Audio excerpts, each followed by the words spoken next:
prestige. It is shocking to see that you appear to have difficulty following a simple conversation. The young man dryly replied, I asked what you would do if I gave you what you prayed for. Shiro's lips parted, as if he was about to reply, only to have a question leave his lips. Who are you? To which the young man answered, He who can answer your prayer, and give you so much more only if you choose to have no other gods aside from me. You're a god? Shiro scoffed while fluttering his eyes. Of course you are. I can't. Shiro's sarcastic comment choked out of him as the being before him became pale and slightly shrunk while his hair grew until he morphed into the exact likeness of the CEO. What the? Listen closely, mortal. For the next words to come from your lips will decide your future, which I now hold in mine own hands. The ancient growled his warning. All of the wonders that you have borne witness to these past few years, the rise of demigods, all began with me. The very thing coursing through your veins, causing you a slow, painful death because of your imperfect lineage, originally came from my mate, who shall rise again. And that is what makes me a god unto you, boy. Shiro shuddered as the immortal slowly turned to him, still wearing his face, while his eyes pulsated, revealing the unbridled power within him. An overwhelmed Kin Shiro gripped the side of his desk, bracing himself to not collapse to the floor as his legs became weak, while the ancient continued. With my time and patience waning, choose your next words carefully, boy. Without hesitation, Kinshiro gave him his answer.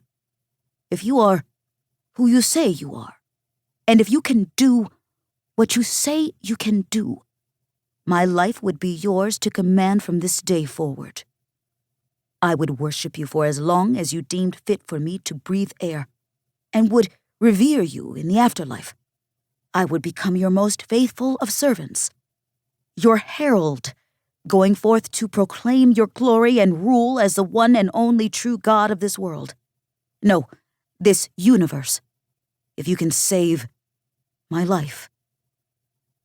Shiro's words drew a savage grin onto the ancient's lips, for he knew them all to be confirmed by reading his mind. Herald.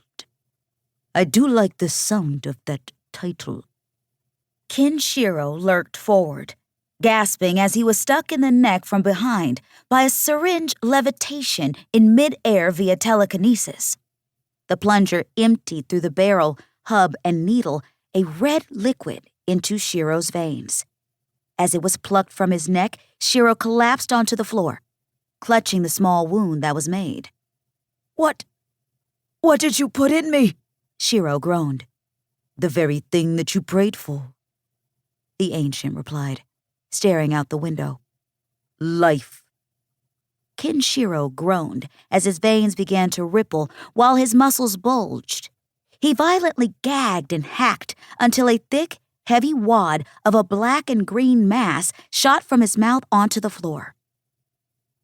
That would be the remainder of the cancer within your lungs leaving your body, the immortal confirmed. Shiro groaned as he attempted to stand, only to grip his skull and scream as if it was being pierced by hot needles. I wonder if I should call Mr. Shiro and see how he's doing, Miss Takahashi thought in the other room. God, when is the friggin' day going to be over?